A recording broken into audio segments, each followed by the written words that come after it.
welcome back to the ASMR Book Club.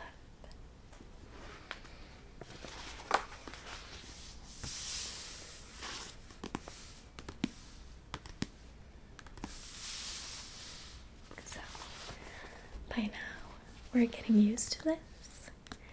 We will be pursuing our reading of Pride and Prejudice by Jane Austen.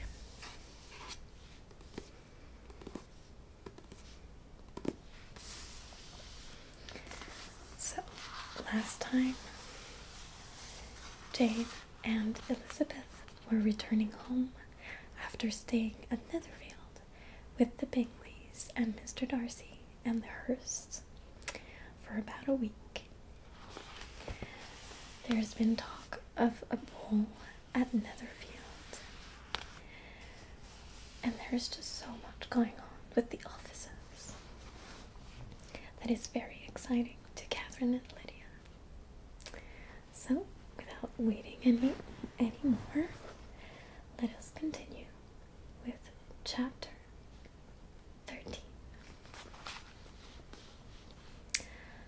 "I hope, my dear," said Mr. Bennet to his wife, as they were at breakfast the next morning, "that you have ordered a good dinner today, because I have reason to expect an addition to our family party." "Who do you mean, my dear?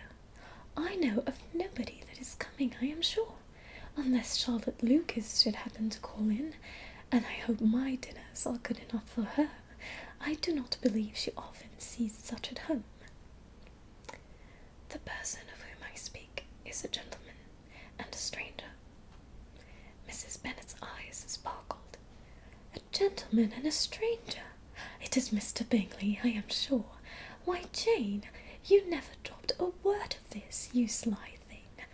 Well, I am sure I shall be extremely glad to see Mr. Bingley, but, good Lord, how unlucky! There is not a bit of fish to be got today. Lydia, my love, ring the bell. I must speak to Hill this moment." "It is not Mr. Bingley," said her husband. "It is a person whom I never saw in the whole course of my life." This roused a general astonishment, and he had the pleasure of being eagerly questioned by his wife and 5 daughters at once. After amusing himself some time with their curiosity, he thus explained: "About a month ago I received this letter, and about a fortnight ago I answered it, for I thought it a case of some delicacy and requiring early attention. It is from my cousin, Mr. Collins, who, when I am dead, may turn you all out of this house as soon as he pleases." "Oh, my dear!" cried his wife. "I cannot bear to hear that mentioned. Pray do not talk of that odious man. I do think it is the hardest thing in the world that your estate should be entailed away from your own children, and I am sure, if I had been you, I should have tried long ago to do something or other about it." Jane and Elizabeth attempted to explain to her the nature of an entail. They had often attempted it before, but it was a subject on which Mrs. Bennet was beyond the reach of reason, and she continued to rail bitterly against the cruelty of settling an estate away from a family of 5 daughters, in favour of a man whom nobody cared anything about. "It is certainly a most iniquitous affair," said Mr. Bennet, "and nothing can clear Mr. Collins from the guilt of inheriting Longbourn. But if you will listen to his letter, you may perhaps be a little softened by his manner of expressing himself." "No, that I am sure I shall not, and I think it was very impertinent of him to write to you at all, and very hypocritical. I hate such false friends. Why could not he keep on quarrelling with you, as his father did before him?" "Why, indeed, he does seem to have had some filial scruples on that head, as you will hear. Hunsford, near Westerham, Kent, 15th October.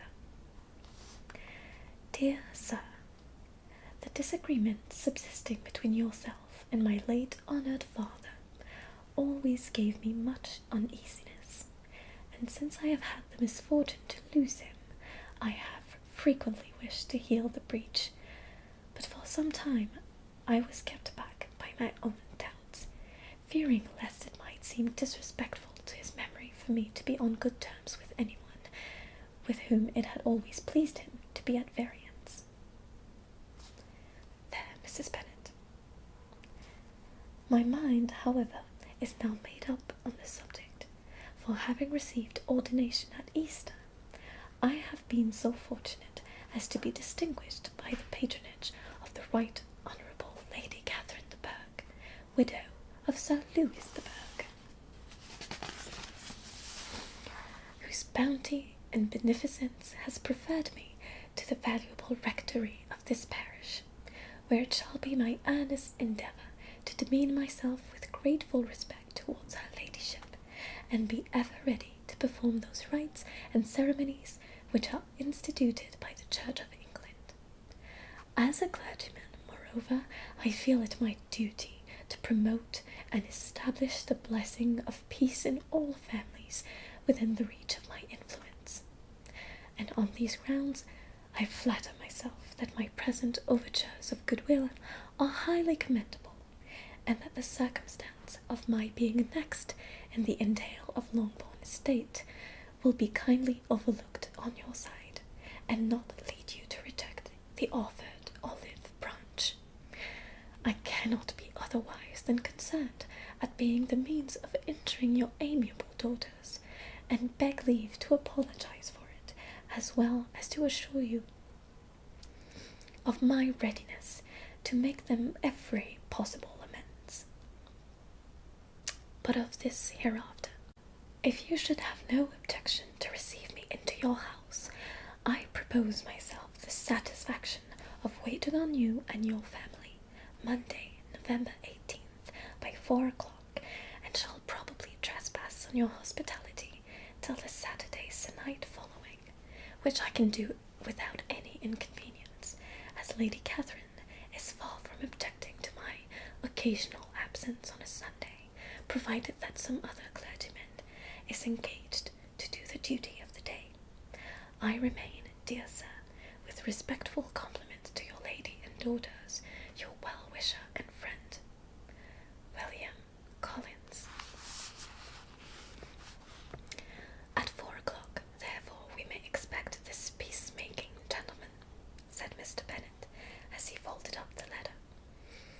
He seems to be a most conscientious and polite young man, upon my word, and I doubt not will prove a valuable acquaintance, especially if Lady Catherine should be so indulgent as to let him come to us again.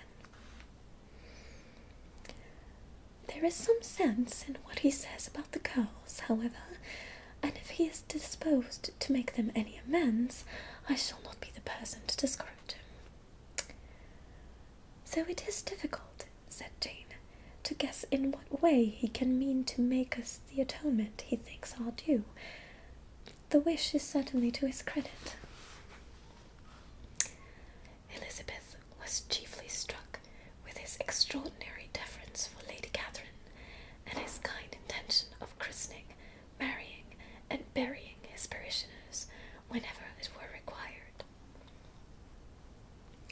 He must be an oddity, I think, said she. I cannot make him out. There is something very pompous in his style. And what can he mean by apologizing for being next in the entail? We cannot suppose he would help it if he could. Can he be a sensible man, sir? No, my dear, I think not. I have great hopes of finding him quite the reverse. There is a mixture of servility and self-importance in his letter, which promises well. I am impatient to see him. In point of composition, said Mary, his letter does not seem defective.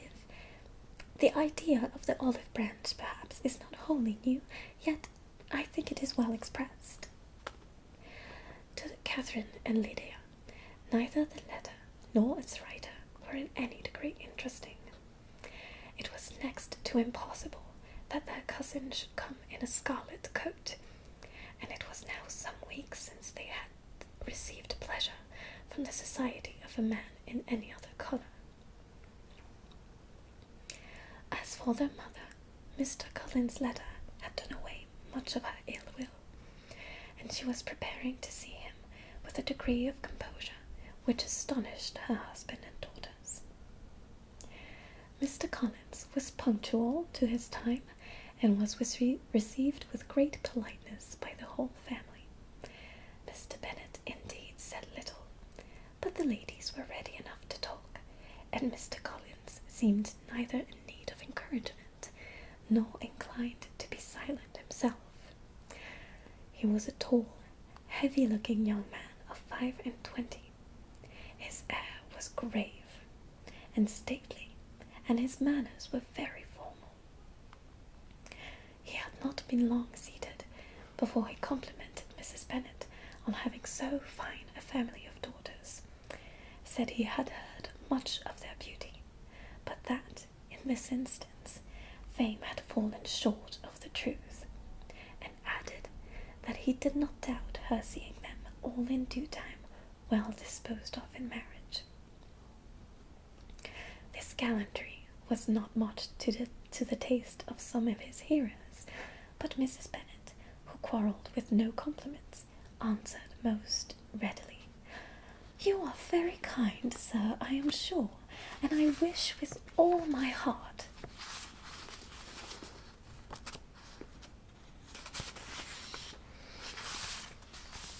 it may prove so, for else they will be destitute enough.